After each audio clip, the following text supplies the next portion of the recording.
कुरान कतन को अस्सलामु अलैकुम वरहमतुल्लाहि वबरकातुहू। नूर इस्लाम प्रोग्राम सरा मुफ्ती अब्दुल गफ़ार क़ादरी सासु खिदमत के हाजिर दे कदरदानो दरबी सानी मुबारक म्याश शुरू शुवे दा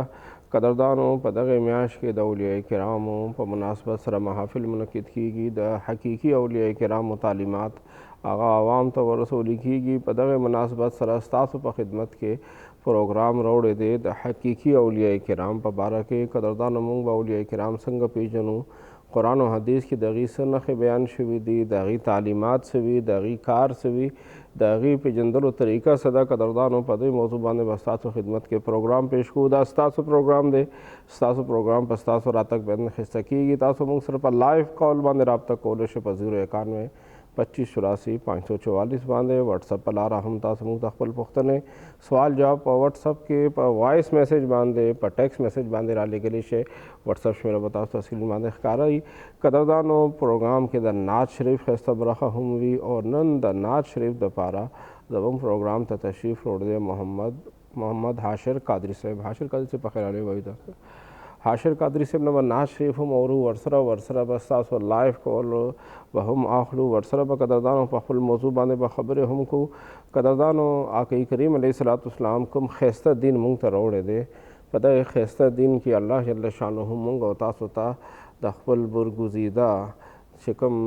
अल्लाह जल्ल शानुहु बांधे ग्रान हस्से दी दागी दा अदब एहतराम ताज़ीम और दागी दा मिन मोहब्बत हुक्म मुंग अतास कुरान हदीस के बयान शवे दे कदरदान से मुंग अतासो कुरान हदीस तालीमात तो गुरून पाई कि मुंग अतासो दम्बिया करामो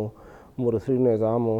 द अल्लाह जल्ल शानुहु रसूलानो मुबारकानो द अदब एहतराम ताज़ीम हम मिलावीगी वर्सरा वसद सहाबा करामो दागी अदब एहतराम तालीम हम मिलावीगी वर्सरा वसरा द अहले बैत एज़ामो मुबारकानो द अदब एहतराम ताज़ीम हम मिलावीगी अगी नरूस ब्या द अल्लाह जल्ल शानुहु कुम दोस्तान दी द अल्लाह जल्ल शानुहु कुम महबूबान दी चे आगा अंबिया कराम न दी अगी सहाबा कराम न दी अगी अहले बैत एज़ाम न दी अगर रुस ज़माने के अगी द अल्लाह जल्ल शानुहु इताअत गुज़ार द अल्लाह जल्ल शानुहु महबूब बंदगान दी द अगी अदब एहतराम तालीम हम मुंग प कुरान हदीस के दागे सबक मिलावीगी कदरदान अगी त मुंगा औलिया किराम वायु अगी त मुंगा महबूबान खुदा वायु कदरदान अल्लाह जल्ल शानुहु कुरान मजीद के द अल्लाह जल्ल शानुहु द दगे दोस्तान तस्करा द खपल दगे महबूबान तस्करा प दगे अल्फाज बांधे कड़े द अल्लाह करीम कुरान मजीद के इरशाद फरमाई अला इन्न औलिया अल्लाह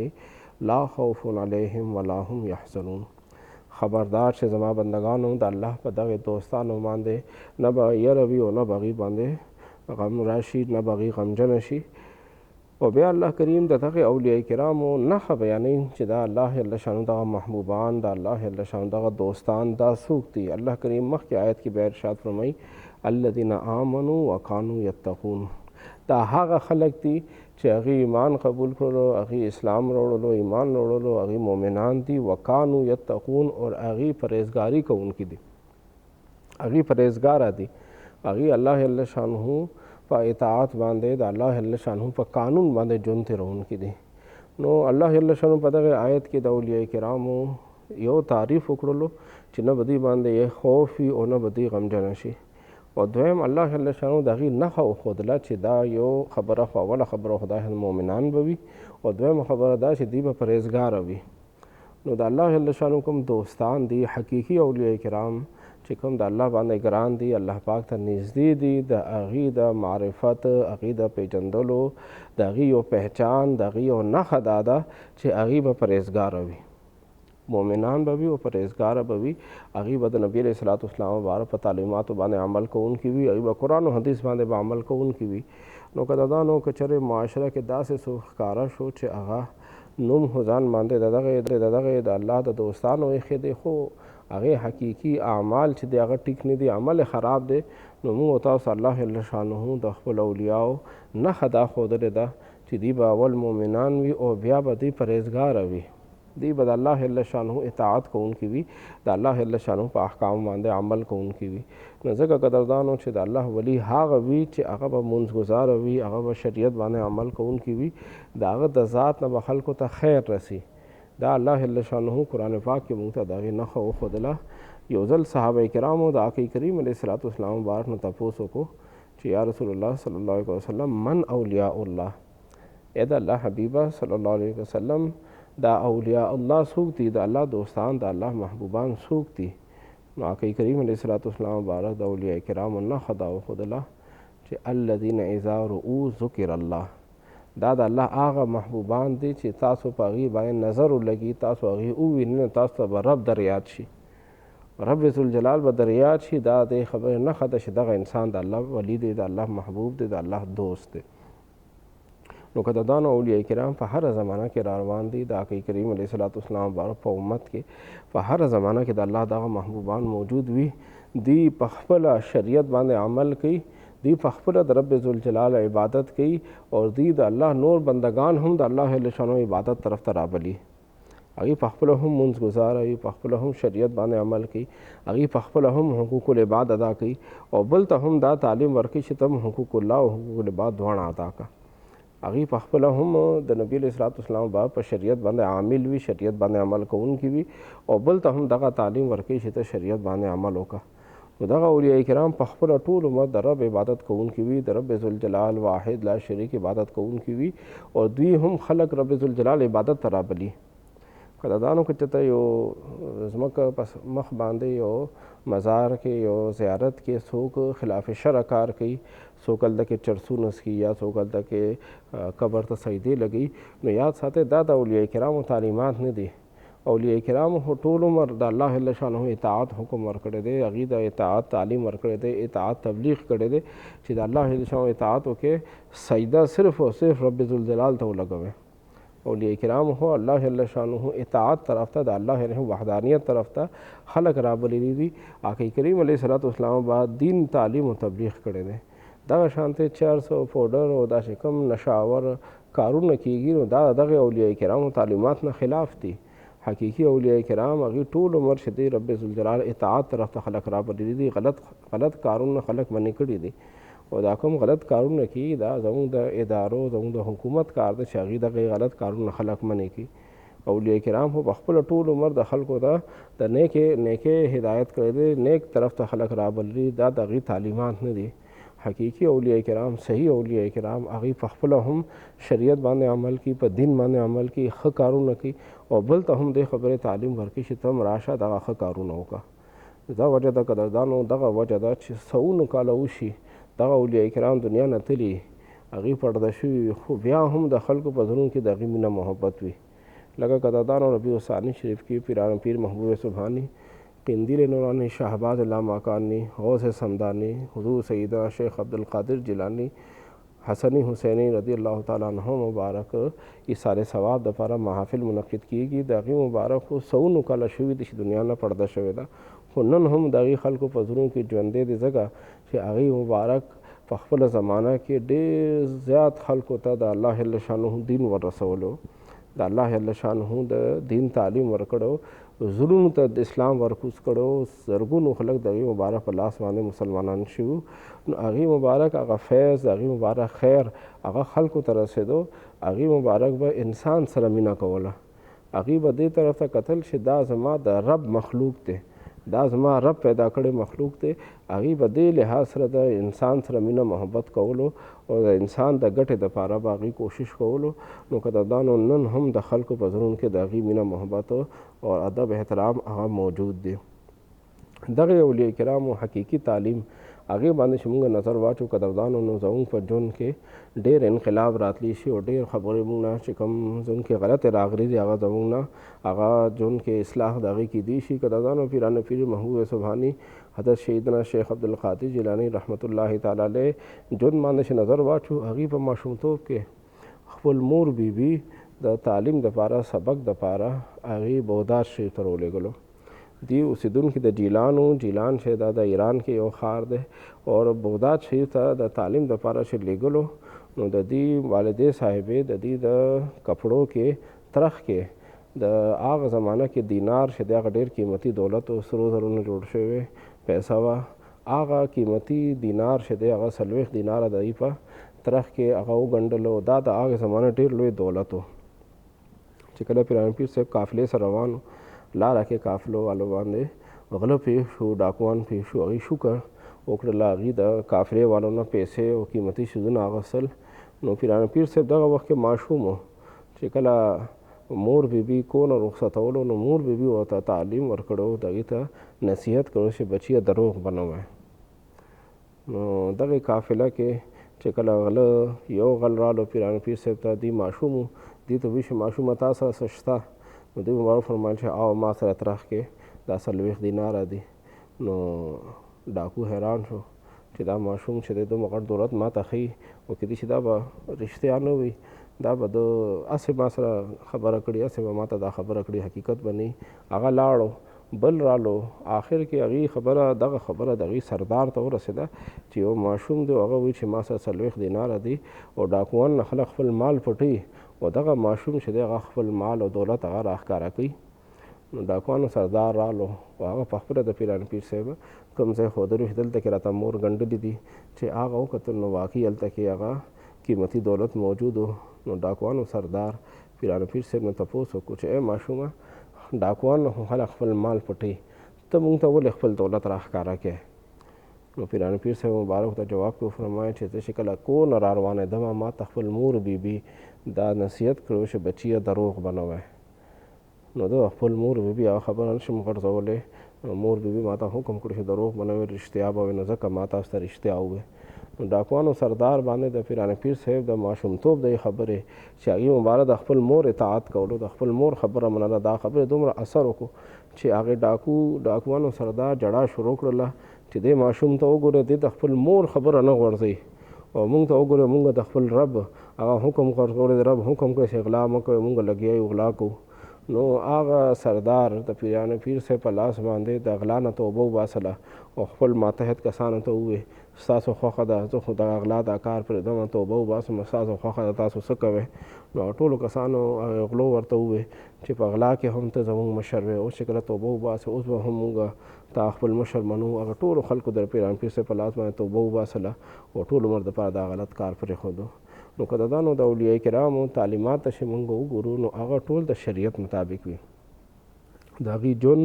هغه ټول د شریعت مطابق وي. هغې موږ ته دې خبرې سبق راکړي چې تاسو شریعت باندې عمل وکړئ، دغې شریعت باندې عمل د برکته خلکو زړونو باندې د هغې خبرې اثر کیږي.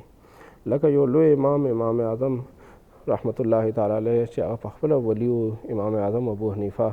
نعمان بن ثابت رضی الله تعالی عنه چې تابعي دی او ډېر لوی بزرګ دی، د مذهب امام دی. هغه مبارک پره روانو لاره کې باران شو، نو دې مبارک خپو نه یو لږه شانتې خټه هغه اوچته شوه او یو نږدې ورسره یو مجوسي اوسېدلو چې هغه مجوسي چې هغه د اور عبادت کوي د هغې په دیوار باندې هغه خټه ولګېده. نو دغه امام اعظم ابو حنیفه صاحب هلته کې ودرېدو او سوچ کوي چې زما د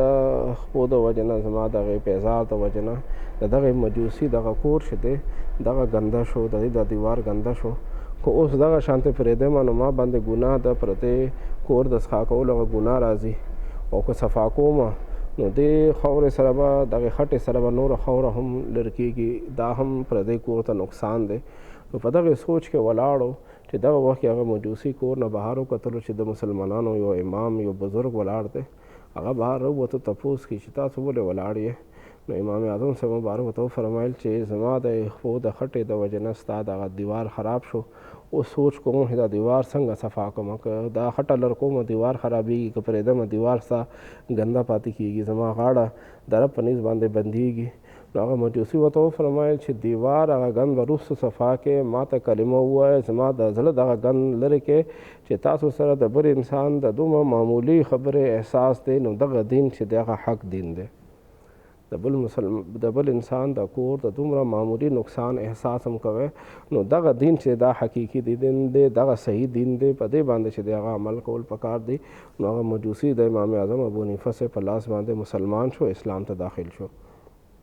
نو قدردانو اولیاء کرام، حقیقي اولیاء کرام هغه د بل په جیب باندې نظر نه ساتي، هغه د بل د جیب نه پیسې نه روباسي، هغه بل له دوکه نه ورکوي. هغه اولیاء کرام چې د الله محبوبان دوستان وي هغه چاته دوکه نه ورکوي. هغه نیت نظر سوچ صرف دا وي چې دغه بنده څنګه د رب ذوالجلال اطاعت گزار شي، دې څنګه د ګناهونو دغه سلسله پرېږدي، دې څنګه د غلطه لاره پرېږدي او سمې لارې باندې راشي. د هغه سوچ دا وي چې دغه انسان دی شیطان دغه لاره پرېږدي او د رحمان هغې لارې باندې راشي، دی د جهنم دغه لاره پرېږدي او جنت دغې لارې باندې راشي. حقیقي اولیاء کرام نظر چې دی هغه په دې خبره باندې وي. او په معاشره کې تاسو داسې خلک ښکاره شي قدردان چې نامه ځان باندې دغه اولیاء کرام سره ایښي وي، خو نظر د بل سړي په جیب باندې وي.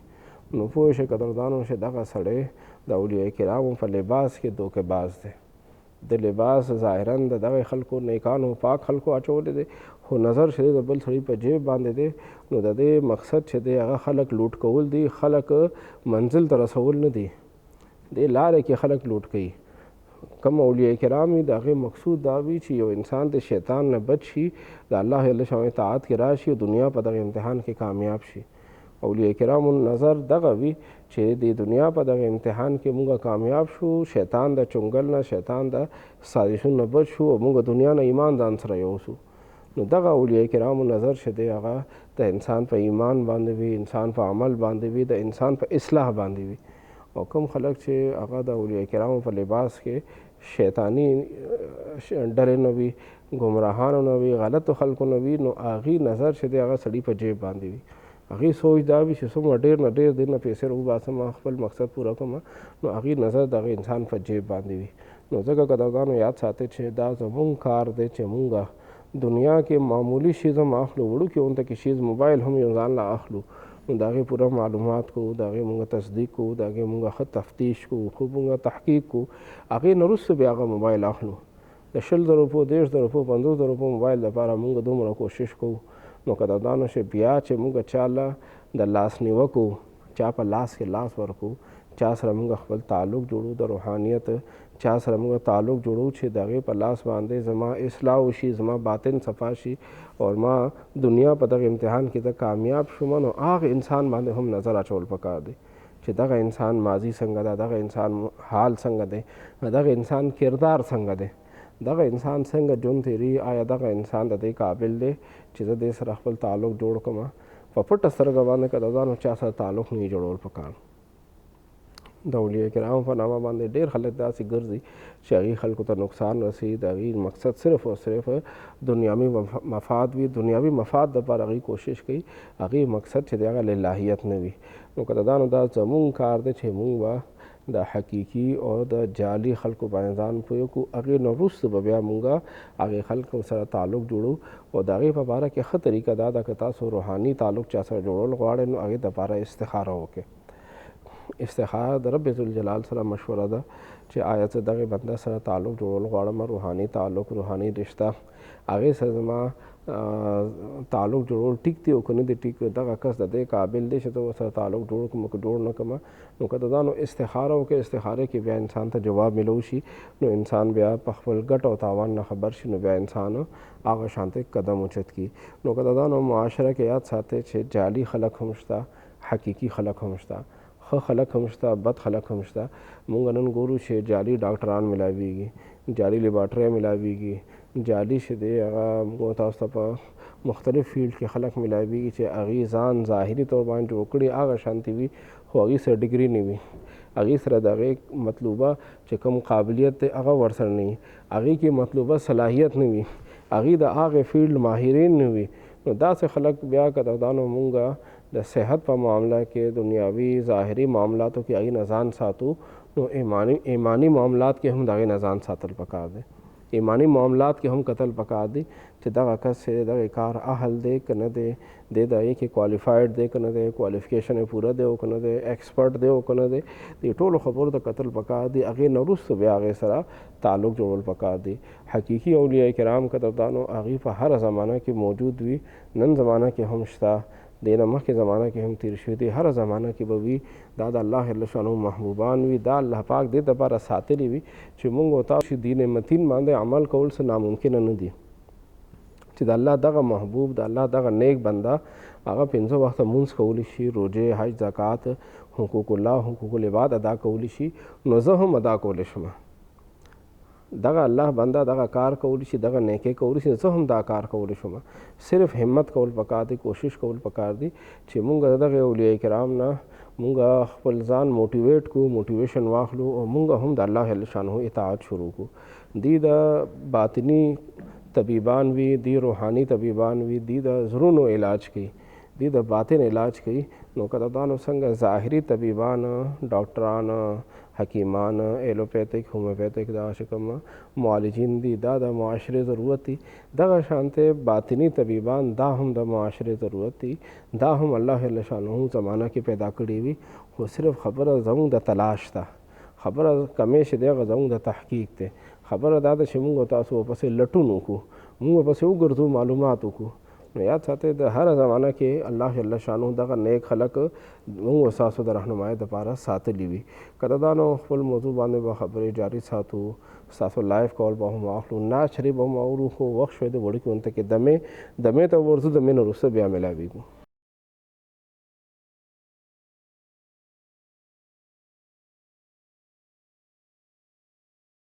ګران کتونکو یو ځل بیا پروګرام ته هرکلی پروګرام ستاسو خدمت کې راوړی دی حقیقي اولیاء کرامو باندې. قدردانو موږ له دغه نښې زده کول پکار دي چې د حقیقي اولیاء کرامو نښې څه دي. الله کریم قرآن مجید کې ارشاد فرمایي ان اولیاؤه الا المتقون.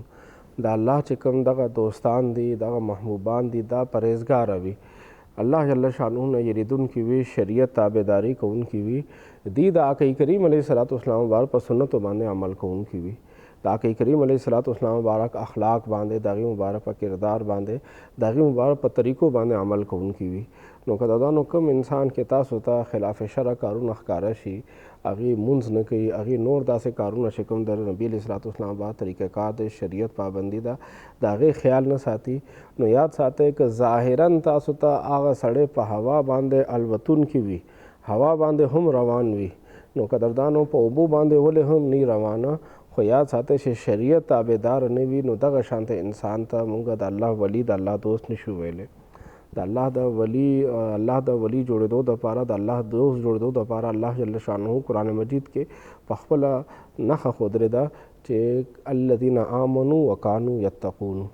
ان اولیاؤه الا المتقون. الله جل شانه په خپله د هغې نښه بیان کړی، زما دغه دوستان هغه وي چې هغه شریعت باندې عمل کوونکي وي، هغې په دین باندې عمل کوونکي وي. که یو انسان د دین خیال نه ساتي، د الله جل شانه د احکاماتو خیال نه ساتي، نو یاد ساتئ دغه انسان بیا د الله دوست نشي جوړېدی. دوست هغه وي چې هغه د دوست په خبرو باندې عمل کوي. د الله جل شانه دوست جوړېدو دپاره د الله جل شانه احکاماتو باندې عمل ضروري دی، د آقای کریم علیه الصلاۃ والسلام مبارک په تعلیماتو باندې ضروري دی. د الله ولی هغه انسان جوړیږي چې د نبی علیه الصلاۃ والسلام مبارک تابعداري هم وکړي. نبی علیه الصلاۃ والسلام مبارک د هغه نبي او رسول دی، د خپل نبي او رسول تابعدارۍ نه وروسته هغه ته بیا ولایت میلاویږي. نو ولایت دپاره دا خبره ضروري ده، ولی جوړېدو دپاره دا خبره ضروري ده چې هغه به د الله او د الله رسول اطاعت گزار وي، د هغې په قوانین باندې به عمل کوونکي وي. قدردانو پروګرام ستاسو خدمت کې راوړی دی حقیقي اولیاء کرامو باندې. قدردانو حقیقي اولیاء کرامو د هغې بعض اوقات موږ تاسو ته داسې خبرې راورسي قدردانو چې د هغې په باره کې خلکو څه نامناسب الفاظ ویلي وي. قدردانو یاد ساتئ چې هره زمانه کې د الله د محبوبانو مینه کوونکي هم موجود وي او مخالفین هم موجود وي. بعض خلک غلط فهمۍ د وجه نه د الله د محبوبانو، د الله د نیک بندگانو په باره کې غلط خبرې شروع کی، او قدردانو یاد ساتئ په قرآن و حدیث کې د خصوصا حدیث مبارکه کې آقای کریم علیه الصلاۃ والسلام د الله د محبوبانو سره دشمنی، هغې سره د مخالفت ډېر سخت وعید بیان کړی دی. صحیح البخاري حدیث پاک دی، آقای کریم علیه الصلاۃ والسلام مبارک فرمایي ما ته زما رب ویلی دی چې من عاد لی ولیا فقد آذنته بالحرب، چې ای زما محبوبه خپلو امتیانو ته دا خبره وکړه چې چا زما د دوست سره دشمني وکړله، چا زما ولی سره دشمني وکړله، زه خالق کائنات، مالک کائنات، رب ذوالجلال هغه ته اعلان جنګ کوم. نو قدردانو د الله د دوستانو، د الله د اولیاء کرامو سره دشمني دا د الله جل شانه د طرف نه اعلان جنگ دی. رب ذوالجلال سره څوک جنگ کولی شي، خالق کائنات سره څوک جنگ کولی شي، مالک کائنات سره څوک جنگ کولی شي. زما په علم کې قدردانو په قرآن و حدیث کې دوه خبرې داسې دي چې د هغې په باره کې الله جل شانه طرف نه اعلان جنگ فرمایلی دي او هغې ته اعلان جنگ ویلی شوي دي. یو د سود کوونکي، سود والا چې څوک سود کوي، هغې ته د الله جل شانه طرف نه اعلان جنگ دی، او دویم چې کوم انسان هغه د الله جل شانو دوستان، د الله جل شانو محبوبان هغې سره دشمني ساتي، هغه ته اعلان جنگ شوی دی. نو ځکه قدردانو د اولیاء کرامو مینه محبت د هغې سره تعلق او د هغې ادب احترام هغه انسان ته فایده ورکوي، او د هغې سره دشمني دا انسان ته ډېر غټ تاوان ورکوي. مونږ له الله جل شانه اولیاء کرامو سره مینه محبت پکار دی. که چا د اولیاء کرام ونه لیدله، ملاقات ورسره ونه شو، د هغې سره د هغه ناسته پاسته رانله، د هغې سره دغه شرف او دغه موقع میلو نه شو چې د الله محبوبان سره میلو شي، نو زړه کې کم از کم ورسره مینه محبت ساتل پکار دی. کم از کم زړه کې بغض نه ساتل پکار. دا ویل پکار دی چې الله جل شانو په خپل کلام کې، په قرآن مجید کې، اور آقا کریم علیه الصلاۃ والسلام په خپل احادیث مبارکو کې د کوم خلکو تذکره کړې ده، نو دا عزتمن خلق دي، دا قدرمن خلق دي، دا په الله جل شانو باندې او د الله په محبوب باندې ګران دي، نو ځکه الله جل شانو د هغې تذکره کړې ده. قدردانو د اولیاء کرامو د دغه پاکانو خلکو باندې دومره غټ منار، دومره غټ ګنبد ولاړي، دا دې خبرې نښه وي چې ګیر چاپېر سوونو کورونه دي، سوونو کورونه دي، هغه کورونه د هغې هغه مکین، هغې هغه کورونه بدل دي، او دی کې چې دا یو ولی دی، د الله محبوب دی، د هغه باندې ګنبد ولاړ دی. جومات باندې هم ګنبد وي، منار وي، د الله په اولیاء کرامو باندې هم دغه ګنبد ولاړ دی. نو معنا دا چې د دې تعلق الله جل شانو سره دی. څنګه جومات تعلق د الله جل شانو سره دی، الله جل شانو کور دی، نو دا هم د الله د ولی کور دی، دا د الله محبوب دی، ځکه هو باندې ګنبد ولاړ دی. دا باندې یو نښه ده چې دا د الله جل شانو محبوب بنده دی. او موږ له بیا اولیاء کرامو دغه قرب میلو شي، د هغې مزار ته تلل میلو شي، نو بیا قدردانو هغې دپاره هم علما کرامو طریقه دا لیکلې ده چې موږ به د مزار نه لرې ودرېږو، مزار ښکلولو هغې ته ټیټېدل دا منې دي. مزار نه به لرې ودرېږو، سوره فاتحه به ووایو، سوره اخلاص به ووایو، آیت الکرسي، سوره یاسین شریف څومره تلاوت کولی شو هغه تلاوت وکړو، د هغې ثواب هغې صاحب د مزار ته وبخو، اور الله جل شانو نه به سوال کوو، رب ذوالجلال نه دعا کو، رب ذوالجلال بارگاہ کې به لاسونه پورته کوو، رب ذوالجلال نه دعا غواړو، رب ذوالجلال چې د هغه خپل بندګانو دعاګانې قبلونکې دی، وسیله پیش کوو، نو د الله د محبوبانو وسیله پیش کولی شو. خو دا نه قدردانو چې څوک مزار شریف ته ځي، هغه د صاحب مزار نه غواړي، هغه رب ذوالجلال نه غواړي،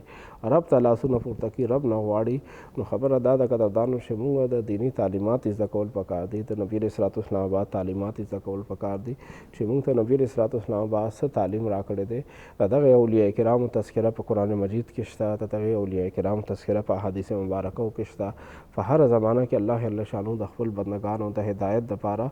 دغه اولیاء کرام مبارکان پیدا کړي دي. آقا کریم علیه الصلاۃ والسلام مبارک خاتم النبیین دی، آقا کریم علیه الصلاۃ والسلام مبارک آخری نبی، آخری رسول دی. دې مبارک نه وروسته بل نبی او رسول راتلونکی نشته.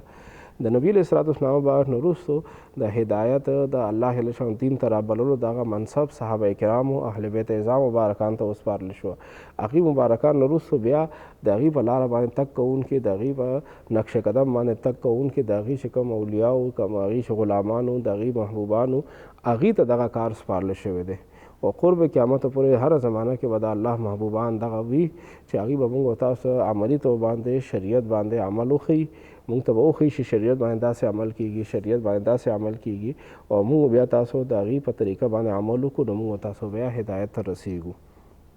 نو قدردانو نبی علیه الصلاۃ والسلام مبارک دین کې د اولیاء کرامو تذکره په قرآن او حدیث کې بار بار ملاویږي. لکه یو بل حدیث پاک کې راځي، نسائی شریف حدیث دی، مسلم شریف کې هم داشته. آقا کریم علیه الصلاۃ والسلام مبارک فرمایي رب اشعث اغبر مدفوع بالابواب لو اقسم علی الله لابره، چې زما امتیانو ډېر کرته به یو کس د هغه اخته هغه به ببر وي، هغې کې به دوړې پرتې وي، اخته به ببر وي، دوړې به پکې پرتې وي، مدفوع بالابواب، خلک به خپل دروازې ته نږدې نه پرېږدي. خو د الله جل شانو په نسبت باندې د هغې مقام مرتبه څه وي؟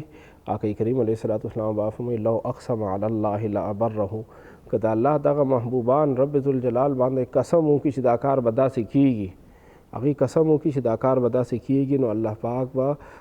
رب ذوالجلال په ذات باندې خوړل شوي قسم به د اولیاء کرامو هغه خبره، هغه قسم به رب ذوالجلال پوره کړي. دغه د الله محبوبان به الله جل شانو په ذات باندې قسم وکړي چې دا کار به داسې کیږي، رب ذوالجلال د اولیاء کرامو دغه خبره به سر ته ورسي، هغه خبره به پوره کړي، هغه کار به هغه شانته وشي. نو ځکه قدردانو کوشش دا پکار دی چې تاسو د ذات نه چاته خیر رسیږي که هغه داسې خته ببر بدن باندې دوړې پرتې او هغه خلک چې خلک ځان ته نږدې نه پرېږدي تاسو چې ته نږدې راشي تاسو چای ور باندې څښلی شئ روټۍ ورله ورکولی شئ اوبه ور باندې څښلی شئ څه خدمت یې کولی شئ نو خدمت وکړئ دغه خدمت به ستاسو په کار راشي دغه اولیاء کرام بعضې داسې وي چې هغوی خپل لباس خپل بدن داسې ساتلی وي چې خلک ورته نږدې نه راځي خلک ترې نه لرې اوسي نو که چېرې تاسو د هغوی خدمت مکمله وشو نو خدمت وکړئ او د هغوی دعا واخلئ نو دا به ستاسو ډېر زیات په کار راشي دنیا آخرت کې به تاسو ته کامیابي هغه میلو شي نو که دا نو د الله جل شانه اولیاء کرام هغه دنیا کې پټ وي موږ تاسو ته ښکاره بعض اوقات نه وي بعض اولیاء ښکاره وي بعض اولیاء پټ وي نو ښکاره اولیاء کرام هغې دپاره چې کوم نښې د پروګرام سر نه اوسه پورې بیان شوې دغه نښې پکې وګورئ چې دین تابعداري شریعت تابعداري الله د الله رسول په قانون باندې ژوند تېرول چې دغه شان د خبرې تاسو ته میلو شي قدردانو تاسو د هغې سره تعلق وساتئ رب ذوالجلال قرآن مجید کې هم د حضرت خضر علیه السلام هغه واقع را نقل کړې ده د حضرت موسی علیه السلام سره خو خبره قدردان لږ شانتې طویل ده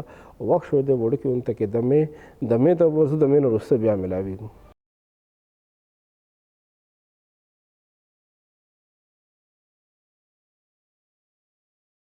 ګران کتونکو یو ځل بیا پروګرام ته هرکلی پروګرام ستاسو خدمت کې راوړی دی حقیقي اولیاء کرام رښتونکي د الله محبوبان هغې په باره کې قدردانو مونږ او تاسو له زده کړه پکار ده چې د هغې نښې څه دي چې مونږ او تاسو هغې سره خپل تعلق جوړ کړو جعلي خلک کم دي جعلي خلکو نه بیا ځان وساتو نو قدردانو یاد ساتئ چې مونږ او تاسو ته په معاشره کې په هر فیلډ کې حقیقي خلک هم شته او جعلي خلک هم شته قدردانو بعضې خلک دا خبره کوي چې نن سبا زمانه کې اولیاء کرام نشته اولیاء کرام پخواني زمانه کې وو او نن زمانه کې اولیاء کرام نشته د الله محبوبان هغه دوستان د الله هغه نشته دا غلطه خبره قدردانو زه یو عام مثال تاسو له درکړم چې قدردانو نن موږ سره چې د 10 روپو کوم نوټ دی هغه وړوکی نوټ دی لږ زمانې مخکې هغه غټ نوټ چې دی هغه په 10 روپو هغه به استعمالېدو 15 روپو هغه نوټ هم و 2 روپو نوټ هم و 1 روپۍ نوټ هم و چې کوم خلکو دا نوټ لیدلی دی هغوی ته پته ده چې 1 روپۍ سکه نه وه 1 روپۍ نوټ و 2 روپو نوټ و 15 روپو 10 روپو نو قدردانو هغه نوټونه چې کوم وخت کې حقیقي او رښتونکي او چې کوم اصلي نوټ موجود و نو د هغې اصلي د برکته په مارکیټ کې جعلي نوټ هم روان و کم وخت کې هغه 1 روپۍ 2 روپو 15 روپو نوټ اصلي موجود و نو اصلي د وجه نه جعلي کار هم په مارکیټ کې روان و چې کله هغه 1 روپۍ د 2 روپو 15 روپو اصلي نوټ ختم شو نو اصلي سره هغه جعلي هم ختم شو نن تاسو به ګورئ چې په معاشره کې 2 روپو جعلي نوټ نشته 15 روپو جعلي نوټ نشته ولې نشته ځکه چې اصلي ختم شو چې اصلي موجود وي قدردانو اصلي د وجه نه جعلي خلکو کار روان وي اصلي اولیاء کرام شته ځکه خو دوی د اصلي د وجه نه خپل کاروبار روان کړی دی او خلکو له دوکه ورکوي اصلي د وجه نه دغه جعلي کار هم روان دی اوس دا زموږ ذمہواري ده چې موږ د اصلي او جعلي کې فرق وکړو او چې کوم صحیح اولیاء کرام دی حقیقي اولیاء کرام دی پر رښتیا د الله محبوبان دي هغې سره تعلق جوړ کړو جعلي خلکو نه ځان وساتو اگر چې معاشره کې اوس جعلي خلک به ډیر وي خو قدردانو یاد ساتئ چې اصلي ختم شوي نه دي اصلي د وجه نه د خلکو کار روان دی نو دا زموږ ذمہواري ده چې موږ دنیا کې چې کوم یو شیز اخلو نو د هغې به موږ ښه پوره تحقیق کو تفتیش کو نو دغه الله محبوبان او د الله دوستانو لټون هم وکړو د هغې تلاش هم وکړو د هغې په باره کې هم معلومات وکړو رب ذوالجلال سره مشوره وکړو موږ ته به الله جل شانو خپل محبوبان وښیي نیکان خلک به وښیي بیا موږ هغې سره تعلق جوړول پکار دی قدردانو پروګرام په آخر کې ستاسو خدمت کې دغه خبره پیش کوم چې دغه اولیاء کرام دی په هره زمانه کې الله جل شانو ساتلي دي هر زمانه کې د دې کار هغه دی چې انسانیت سره مینه محبت وکړو انسانیت سره مینه محبت وکړو هغې د انسان سره مینه محبت کې د هغې کار چې د انسانیت سره مینه محبت وي هغې د یو انسان صرف دې وجه نه مینه محبت نه کړي چې دا زما د مذهب دی دا زما د عقیدې دی هغې انسان سره مینه محبت کړي دغه وجه د قدردانو چې هره زمانه کې د اولیاء کرامو سره هغې په دربار سره هغې ته تعلق ساتونکي کې مسلمانان هم وي او غیر مسلمه هم ورله راځي هغې اولیاء کرام د خپل در نه هیڅ حکم نه شړي هغې له خپل خلک هم راځي پردي خلک هم وله راځي د هغې در چې دی د هر چا دپاره کولو وي د اولیاء کرام چې دی هغوی د انسانیت ګټې دپاره راغلي، انسان ځان ته رانږدې کوي، انسان بیا د الله جل شانو اطاعت ته تیار کړي. نو دا د هغوی کمال وي، دا د هغوی کار وي چې انسان د خپل در نه شړي نه، د خپل ځان نه لرې کوي نه، بلکې ځان ته رانږدې کوي. څنګه رب ذوالجلال در د توبه کوونکي دپاره هر وخت کلو دی. رب ذوالجلال د خپل در نه څوک شړي نه، هر چا دپاره رب ذوالجلال در چې دی هر وخت کلو دی، هر وخت انسان توبه وباسي، رب ته نږدې کیدی شي، رب ذوالجلال خپل بندگان ته معافي کوي. نو دغه شان د الله دغه محبوبان دی هم د الله جل شانه په طریقې باندې عمل کوي. دی خپل ځان نه یو انسان نه شړي، بلکې انسان ځان ته رانږدې کوي. که غیر مسلم ولې نه وي، ځان ته رانږدې کړي، د خپل مینې محبت او د اسلام هغه برکات د وجې نه هغوی زړه په خپله اسلام ته مایل شي. د اولیاء کرامو مزاراتو ته، د اولیاء کرامو آستانو ته، د اولیاء کرامو خانقاهونو ته هره زمانه کې خلک راځي. اولیاء کرام راتلونکي نه دا تپوس نه کوي ته د کوم مذهب یې، ستا عقیده څه ده. هغوی راتلونکي هر یو انسان سره خیر ښېګړه کوي، د هغوی لنګر، د هغوی ملاقات، د هغوی فیض و برکت چې دی هر انسان دپاره عام وي. نو موږ له هم دغه پکار دی قدردانو چې موږ د انسانیت سره مینه محبت وکړو. یو انسان عقیدې په بنیاد باندې هغوی سره تعلق نه ساتو، بلکې انسانیت په بنیاد باندې. او که بیا پته ولګي چې د هغوی کې څه کمی زیاتې دی عقیده کې یا عمل کې، نو بیا رو په غیر محسوس انداز کې د هغوی اصلاح وکړو، هغه ته خپله غلطي په طریقې سره وښیو او د هغې اصلاح وکړو. او ټول نه لوی تبلیغ چې دی یاد ساتئ هغه د کردار وي. پیران پیر صاحب ماشي کوم واقعه لوی ځوان رحمت الله تعالی تاسو ته بیان کړه چې لوی ځوان رحمت الله تعالی خپل والدې هغه تعلیم او د والدې هغه نصیحت پرې نه ښودو، هغه دومره لوی دولت ډاکوان ته ښکاره کو. نو دا د هغې د کردار تبلیغ و، هغې په کردار باندې تبلیغ وکړو. هغه ډاکوانو سردار هم توبهګار شو، هغه ماتحت ټول ډاکوان هم سره د سردار هغې توبهګار شو، هغې ته هدایت هم ملو شو، ورسره ټول قافلې واړه ته خپل مال دولت هم واپس ملو شو. نو دا قدردانو دا د کردار هغه تبلیغ دی. نو قدردانو حقیقي اولیاء کرام سره خپل تعلق جوړ کړئ، جعلي خلکو نه ځان وساتئ، خو خلکو سره خپل تعلق جوړ کړي. الله کریم دی اول ماته او بیا تاسو ته پته خبرو باندې عمل کړو توفیق نصیب کړي. راتلونکي جمعې پورې قدردانو تاسو نه اجازت غواړو، یو نوې موضوع سره بیا به ستاسو خدمت کې انشاءالله العزیز حاضرېږو. تر هغې پورې السلام علیکم ورحمة الله وبرکاته.